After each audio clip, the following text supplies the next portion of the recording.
Loha hevitra an'io dia ny fahaiza-miaina.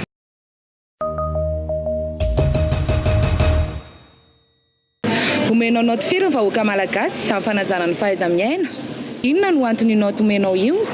Surtout mbola misy mitandro le fahaiza-miaina le génération hatrany amin'ny 70-80 ngambany fa raha vao le makaty tena efa tsisy tsony le fahaiza-miaina. Ny 15 izy satria betsy malala fo amin'izao. Dia sur 20 satria efa betsaka ny gasiny tsy mahalala an'izany fanajana izany intsony amin'izao.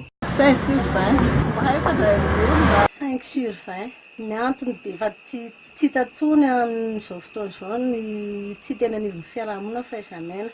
Any amin'ny tontolo ambanivohitra aloha izy mbola tazana fa aty andrenivohitra matetika dia efa tsy hita ny fanajana. 5 sur 10 satria amin'izao le malagasy zany tsy dia mandala firy le fahaiza-miaina par rapport ny taloha satria eo koa misy koa le fanatontoloana amin'izao mivoatra be.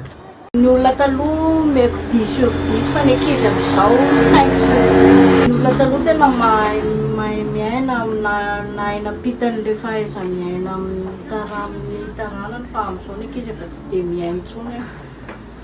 Tsy ohatran'ny henatra ao anazy koa ny hoe mahay mahalala fomba rehefa miaraka amina vahoaka.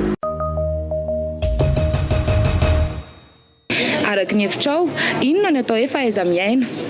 Fahaiza-miaina fa olona tsy miavinavina mahafatra amin'ny fahaiza-miaina dia fahaizanao miara-miaina manodidina.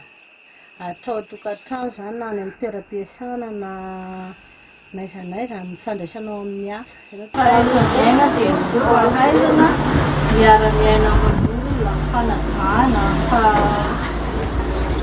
fahalalam-fomba. Fahaiza-miaina fahaizana mitondra tena eo manodidina, mafetsika na fiteny.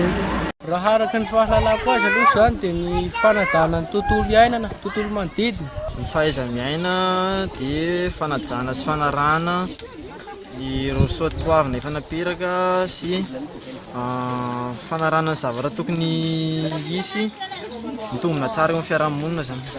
Ny fahaiza-miaina dia hoe civisme na fanajana ny hafa, fanajana ny fitondram-panjakana ihany koa.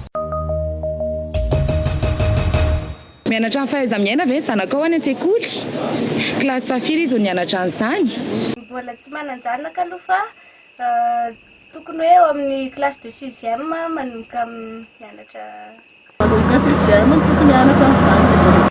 Tokony mianatra fahaiza-miaina fa any amin'ny classe de 6e vao hita le taranja éducation civique.